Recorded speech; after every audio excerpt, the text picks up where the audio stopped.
पुनः स्वागत है आपका अपने चैनल एनसीईआरटी सॉल्यूशन 99 पर। दोस्तों आज हम पुनः एक नए प्रैक्टिस सेट के साथ उपस्थित हुए हैं। दोस्तों ये प्रैक्टिस सेट दोस्तों विगत वर्ष के प्रश्न हैं जो आपकी आने वाली परीक्षाओं के लिए बहुत ही रामबाण साबित होंगे। दोस्तों तो स्टार्ट करते हैं इन प्रश्न पत्रों को। तो दोस्तों देखते हैं प्रश्न क्रमांक 1 से। तो दोस्तों प्रश्न क्रमांक 1 मुहावरे से संबंधित प्रश्न है। दोस्तों पूछा गया इसमें घी के दिए जलाना मुहावरे का सही अर्थ क्या है। तो दोस्तों घी के दिए जलाना मुहावरे का सही अर्थ होता है दोस्तों खुशी मनाना है, खुशियाँ मनाना इसका राइट आंसर है दोस्तों। इसके बाद है दोस्तों सोने में सुगंध मुहावरे का सही अर्थ है। तो सोने में सुगंध मुहावरे का सही अर्थ है दोस्तों सुंदर वस्तु में और गुण होना, सुंदर वस्तु में और गुण होना दोस्तों सोने में सुगंध मुहावरे का सही अर्थ होता है। इसके बाद दोस्तों तीसरा प्रश्न देखते हैं आँख का अंधा गांठ का पूरा लोकोक्ति का सही अर्थ क्या है। दोस्तों आँख का अंधा गांठ का पूरा लोकोक्ति, दोस्तों लोकोक्ति का मतलब होता है दोस्तों लोगों द्वारा कही गई उक्ति। इसके तो दोस्तों इसका राज है मूर्ख किंतु धनी, इसका राइट आंसर दोस्तों मूर्ख किंतु धनी। इसके बाद दोस्तों निम्नलिखित में से तत्सम शब्द बताना दोस्तों कौन सा है। मेघ, ठेस, भौरा और जेठ। तो दोस्तों मेघ शब्द जो है इसमें तत्सम शब्द है।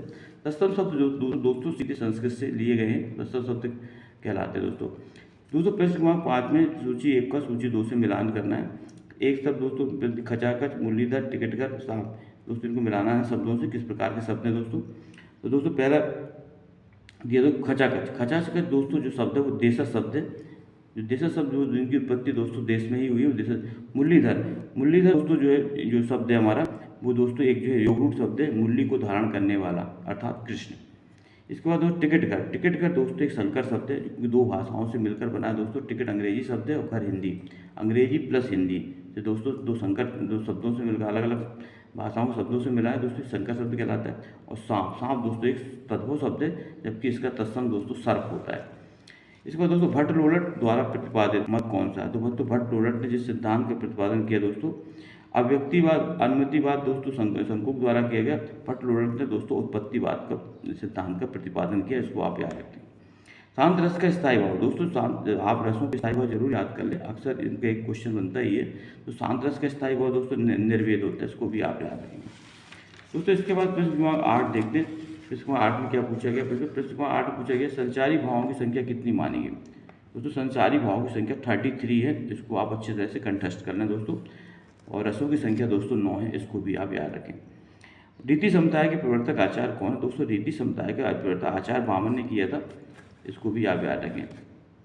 ज्यों ज्यों पट झटकती हटती हंसती नचावत नैन, त्यों तो निपट उतार हूँ भगवा देत बने ना। पंक्ति में कौन सा अनुभव है। तो दोस्तों यहाँ पे हंसत नचावत नैन, तो दोस्तों शारीरिक अंगों का प्रयोग किया दोस्तों। तो इसलिए यहाँ पे दोस्तों जहाँ शारीरिक अंगों का प्रयोग किया जाता है वो कायिक अनुभव के अंतर्गत आता है दोस्तों, इसको भी याद रखना है। तो अनुभव 4 प्रकार के होते हैं दोस्तों, इसको भी आप याद रखेंगे। वाचिक, मानसिक, सात्विक और कायिक, ये 4 प्रकार के अनुभव दोस्तों। तो यहाँ पे जो इसका राइट आंसर है दोस्तों कायिक अनुभव है। कायिक मतलब दोस्तों शरीर के द्वारा जो चेष्टाएं प्रकट की जाती हैं वो दोस्तों कायिक अनुभव के अंतर्गत आती हैं। प्रभु जी तुम चंदन हम पानी जाकी अंग अंग बात समानी पंक्ति में किस संत की है। तो दोस्तों ये पंक्ति जो है हमारी रैदास जी की पंक्ति है दोस्तों। इनका वास्तविक नाम था रविदास था। इनकी एक दोस्तों प्रसिद्ध पंक्ति है दोस्तों मन चंगा तो कटौती में गंगा। दोस्तों इनकी ही प्रसिद्ध पंक्ति रैदास की। इसके बाद दोस्तों नेक्स्ट क्वेश्चन है रज्जब अली खां के गुरु कौन थे। तो दोस्तों रज्जब अली खां के जो गुरु थे दोस्तों वो थे दादू दयाल, इसको आप याद रखेंगे।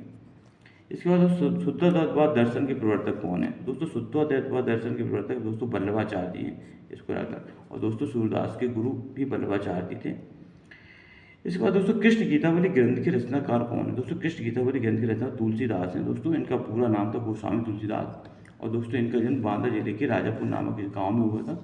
और दोस्तों इनके द्वारा लिखे गए 12 ग्रंथ प्रमाणिक माने जाते हैं, जिसमें रामचरितमानस दोस्तों इनका एक महत्वपूर्ण महाकाव्य है जो कि दोस्तों अवधी भाषा में लिखा गया। तुलसीदास द्वारा विनय पत्रिका रचित, तुलसीदास द्वारा रचित जो विनय पत्रिका है दोस्तों ये ब्रज भाषा में लिखी गई है, इसको भी याद रखें। किंग कर्तव्य विमूढ़ शब्द का सही अर्थ क्या है। किंग कर्तव्य विमूढ़ शब्द का सही अर्थ है दोस्तों जो यह न सोच सके कि उसे क्या करना है। इसके बाद प्रश्न 17 अंतच शब्द का सही अर्थ बताना दोस्तों। अंतच शब्द का सही अर्थ बताना है जो जन्म से अपंग हो, जो जन्म के उपरांत त्याग दिया गया दोस्तों, जिसका जन्म निम्न वर्ग में हुआ हो, जो जन्म से कुरूप हो। तो दोस्तों इसका राइट आंसर सी है, जिसका जन्म निम्न वर्ग में हुआ हो दोस्तों उसके लिए अंतच शब्द का प्रयोग किया जाता है दोस्तों, वाक्यांश के लिए एक शब्द है। इसके बाद दोस्तों प्रश्न क्रमांक देखते हैं 18। प्रश्न क्रमांक 18 में दोस्तों क्या पूछा। प्रश्न क्रमांक 18 पूछा बहुक शब्द का सही अर्थ बताना दोस्तों। बहुक बहु का अर्थ होता है दोस्तों बहुत जानने वाला, तो इसका राइट आंसर दोस्तों ए है, बहुत जानकार होना। और दोस्तों अल्पज्ञ का अर्थ होता है जो बहुत कम जानता हो।